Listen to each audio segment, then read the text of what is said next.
pal here, Louie the Lightning Bug, invited the WALABEAR and I to come up to Berry Steam Plant and find out how they make electricity. Because I don't know how they make electricity, but you know, there's somebody here that knows a lot more about it than we do. And her name is Tracy Reeder. Tracy, big WALABEAR welcome to you. Hey, thanks for having us up here. Well, welcome to Berry Steam Plant. Well, it's pretty darn swell to be here. This is amazing. Everything's so big, and what's neat is on the river here, the stuff just keeps coming up the river, and they take it off these boats. And what is that? That is coal. Coal. Coal. And what do they do? They unload it here, and then. Yes, as you know, or may already know, we have 3 types of power plants in Alabama: nuclear power, hydropower, and fossil power. We are a fossil generation plant. That's because we burn coal. As you can see, the barges come down the river all the way from north of Birmingham, and that's because they have less sulfur in their coal, and when we burn the coal, there's less sulfur dioxide. That's better on the environment. We bring the coal down on barges. They're unloaded, as you can see, the little buckets going up and down like a water wheel. That's unloading the coal. It comes in and it goes through what's called a crusher house, and it crushes it into a smaller coal. Tiny little bits. Tiny. Tiny, okay. We put it on the coal pile, and we have a 3-month supply there. It can be anywhere from 250,000 all the way up to 750,000 tons on the coal pile. That's a lot of coal. Yes, it is. Wow. Shazam. That must be why everybody has to wear these special hats, because I have a special hat here that has my name on it. That's to keep things from falling on your head. Well, that'd be a good thing. Wow. After it sits on the coal pile and we're ready to use it, you can see these houses that are really long. Those are conveyor belts inside that bring the coal into the plant. Okay. Once it comes in the plant, we have what's called a bunker. A bunker stores the coal for 24 hours, and when we're ready to use it, we bring it down to the pulverizer mills. Are we going to get to see all this stuff? Yes. That's amazing. I think there's some happy campers downstairs. They're going to meet us and go watch everything with us. So well, let's go visit them. Let's go.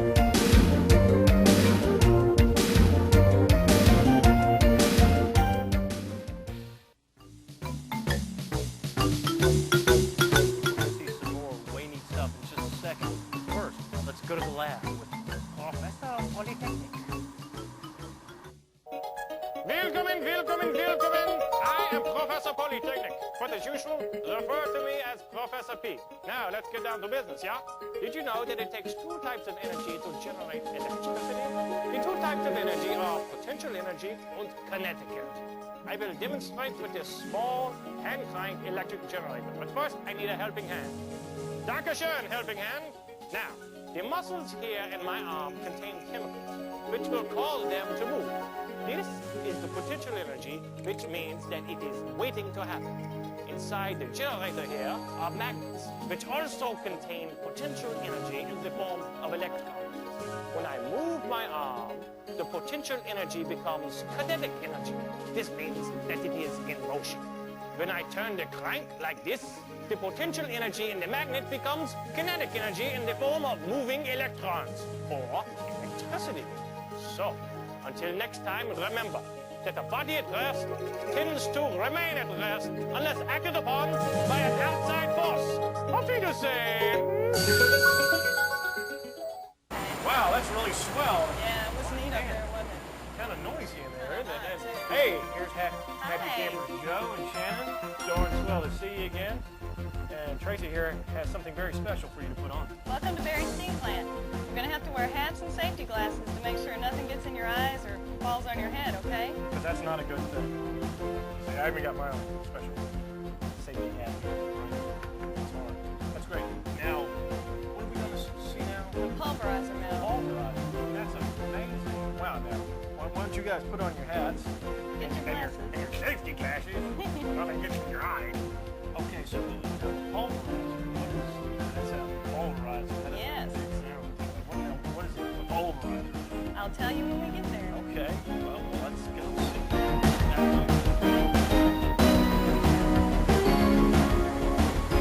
And here we are in the pulverizer, and it is loud in here, I tell you, boy. Wow, why is it so loud in here in the pulverizer?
I guess we got to go up these steps and remember safety first, huh?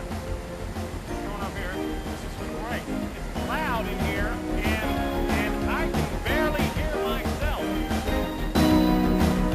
Okay, Joe, where we're going to go now is right over here to the boiler. Yeah, that's fantastic. I'm excited. Are you excited? Are you as excited as I am? I'm pretty darn excited. It's amazing. Wow. Whoa. I don't think we're going to get any closer than this. Hi. Wow. Now that's... You see that big light, that flame? That's the inside of the boiler. That's the fireball. We just came from the pulverizer mills where we grind up the coal, and then we shoot it into the boiler and ignite it. It gets to about 2,000 degrees. That's hot. Now you guys might want to think about what a boiler is. Think about your classrooms at school, how big they are. Think about a room that size with the ceiling about 7 stories high. Just a huge open room. That's what the boiler is. And then on the walls inside the boiler are boiler tubing. You see this? There's miles and miles of boiler tubing inside that wall. And we pump water through it. And we'll see where we pump the water in just a minute. That's fantastic. So this gets 2,000 degrees. Yes. Is that hot enough to fry an egg? Not enough to fry a dozen eggs. That's a lot of eggs. Wow. So now we're going to see what we're going to see The now. boiler feed pump. Boiler feed pump. So can we go see this? Sure. Let's go see the boiler feed pump. It's hot and loud and amazing. So now the coal starts on the river and it's put on the conveyor belt and then it's burned. And it gets up to 2,000 degrees. Right. And we use that heat And the heat. as work. Okay. And what that is, guys, this is called our boiler feed pump. And we pump water into the boiler, and we use that heat and the work that we just talked about to heat that water up really hot. And I think you've already learned about liquids and gases and solids. Well, when you heat that water up, we change it from a liquid to a gas. And it's under a lot of pressure, like thousands of pounds of pressure. And we take that, and we turn a turbine with it. Wow, so the water's turned into steam then, right? Yes. And then the turbine generates the electricity. Right. That's amazing. So there are a lot of steps in the electricity generating process. Very And it all complicated. starts with a little lump of coal that comes up the river and then goes through all those other steps. Wow, and so and all the people that work here work putting all the different parts together like a team. I mean, like the coal and the steam and everything work together like a team. Exactly. That's really interesting. And I think our pal J. Walter Wallbanger has something to say about teamwork. So why don't we join him and see what he's got to say. Well, hey there. Now, is that there steam plant big or what? And speaking of big, I'd like to remind you of a big idea I've talked about many times before, but I can't seem to stress it enough. That idea is teamwork. Just look at the process of generating electricity. The coal is used to heat the water that turns into steam that turns the turbines that generates electricity. Now that's what I call teamwork. If just one of those things was missing, you wouldn't be watching me on the TV right now. All those folks at the steam plant too, they work together to make sure that we can have electricity. What's my point? Simple. Everybody's job is important as long as we all work together. And without teamwork, we'd all be walking around in the dark. Keep plugging. And always remember that you're never too small to think big.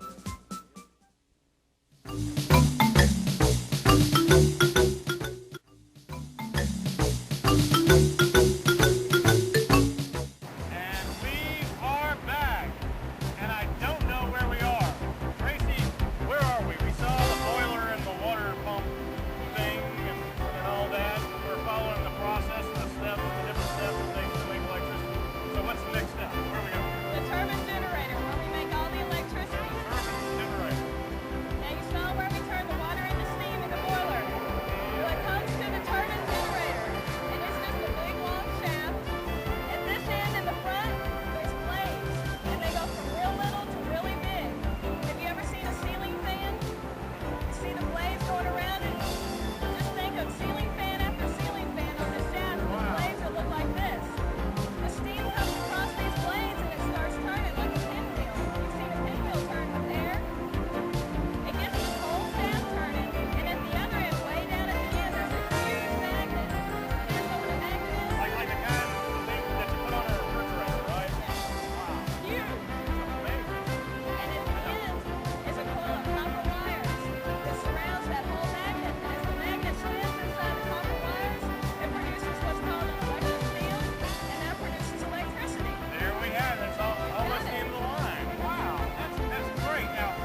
5 generating units. Yeah. And this one down here is our largest. It produces, its rated power capacity is 700 megawatts. We can get it up to about 750, and like I said before, that'll light up the city size of Birmingham twice and keep it running. Wow, that's a lot of power. Now 750 megawatts is that's 750 million watts. That would take a big light bulb. Yeah. That's amazing. Wow, I mean, it looks like a locomotive. It's about as big as a locomotive. Operates on the same principle. It uses steam to do the work and power. That's incredible. Now we saw the coal terminal, we saw the pulverizer, we saw the boiler, we've seen the turbine. Now, that's a lot of stuff all together. And how do you keep track of all that? Well, we've got what's called a control room that's manned 7 days a week, 24 hours a day, 52 weeks a year. And we've got operators inside that can take care of anything that goes on. It's the center of the plant, and they can do anything that needs to be done. Wow, it's sort of like mission control. Right. Wow. Well, can we see it? Sure. Great. Well, we're going to see it in just a second, right after this.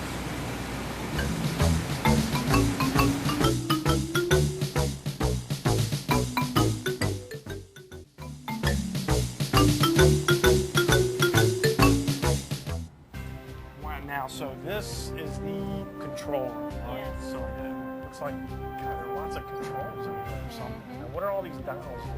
That's what they monitor the unit with. They can start it here, stop it here, and monitor everything that goes on. That's amazing. But you might want to look up here, because we just came from the boiler, and these two TV screens right here, that's the inside of the boiler. At the bottom was called the ash hopper. You can see a little bit of ash flowing through there, and you see the tubes. That's like the piece of boiler tubing I showed you guys. You recognize it? So there's a camera in that boiler? Sure is. It doesn't melt or anything? That's No. amazing. That's amazing. It boggles the imagination. Now you got computers and everything here too. Yes. Here we have Mr. Morgan. He's an operator. As I said. Darn swell to meet you. Wow. It's pretty amazed. Wow. Now he's sitting in front of a bunch of computers. Yes. They tell you all that you need to know. It's a computerized unit. You can turn on anything, turn off anything like a pump or a fan. You can touch the computer screen and start pumps like that.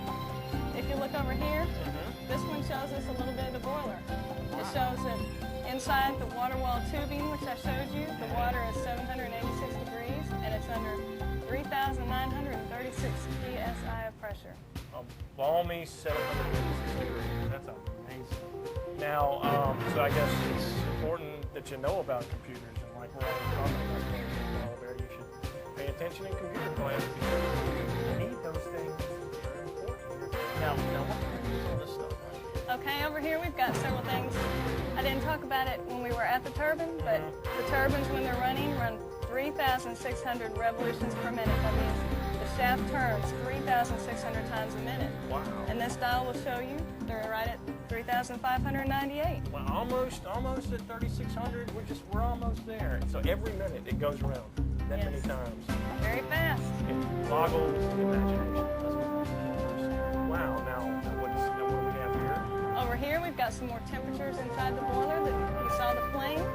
900 to 793 degrees. Wow, that's high. Over here, we've got the megawatt output of our unit. Right now, we're putting out 743 megawatts. 743 Million watts. Wow. Now what are like these little switches and things here? Well, you see the lights. You got red lights, green lights, yellow lights. If something goes wrong, buzzers sound, lights light up. They know exactly what happens and what to do about it. They turn the switch on or off to trip something, which means to take it offline if they need to, keep something bad from happening. Wow, so to keep the lights on. So. Yes, wow, exactly. That's amazing, and it appears that everything here is under control. And guess what? The news is next.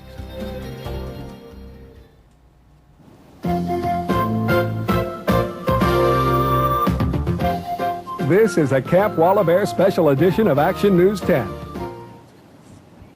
Well, good morning, campers. It was not a good day to go camping this past Thursday as some very heavy rain moved into the Mobile area. I'm Action News 10's John Ed Thompson. I know if you've been in the Mobile area for the past week, you know exactly what we're talking about. The wind was blowing, the rain was coming down. It was all because of a hurricane. The hurricane was named Aaron. Aaron came into the Pensacola area and moved into Baldwin County and then continued on north with Mobile. Right now, that same storm, although it's not a hurricane, not even a tropical storm, it's causing a lot of heavy rain in what we call the Ohio River Valley. They call it that because the Ohio River runs right between Kentucky, Indiana, and Illinois. So even though a hurricane can pass through your area and you may be off to one side or the other, you can still get a lot of heavy rain.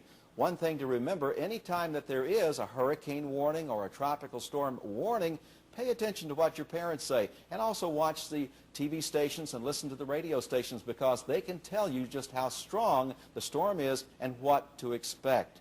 Remember now, keep listening and we'll tell you what's going on as far as any bad weather is concerned right here on Action News 10. Now this is a hurricane tracking chart.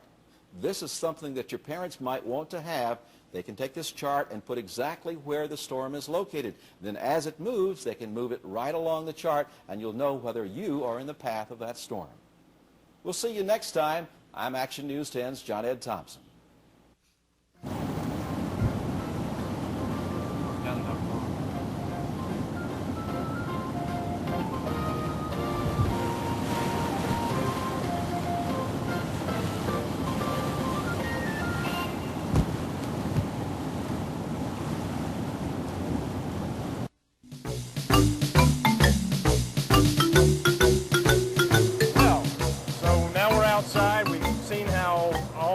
Get put together and the electricity is made, then where does the electricity go from there? Out here to the switch yard. It comes out of the generator at 23,000 volts. You might think that's big, but we step it up using a big transformer. Wow. Steps it up to 110,000 volts. Amazing. And 220,000 volts. The reason we do that, we can carry it long distances on a big wire to smaller substations. So it goes from here to over here. Yes. Then right, okay. And then we send it out on these two lines. And I'm sure you've seen smaller versions of this at the sides of the roads. They're called substations. And we use those to step it down to a smaller voltage where we can carry it on smaller lines right to your homes and your businesses. And then you've seen the little trash can looking things on the power poles. That's a teeny tiny transformer. And that just steps it down to 220 volts and 110 volts. So when you plug your plug in, you've got electricity. Simple as that. Well, that about wraps it up, I guess. Wait, before you go, I've got something I want to give you. Wow. Fantastic. There you go. Looky there. Some waste well stuff. Great. Look at that. And I just want to thank you guys for coming. We Well, really enjoyed having you. Thanks for having it. We had a swell time. I need to go find the WALABEAR. Louis the Lightning Bug and him are out playing in the coal heap somewhere. So happy campers, that about does it here. Don't forget to write us here, Camp WALABEAR, P.O. Box 1548, Mobile, Alabama 36633, and let us know what you think. So happy campers, until next time, see ya!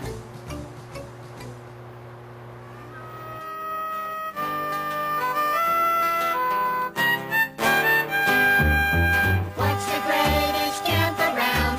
Camp WALABEAR, where everyone smiles and no one frowns. Let's all go there.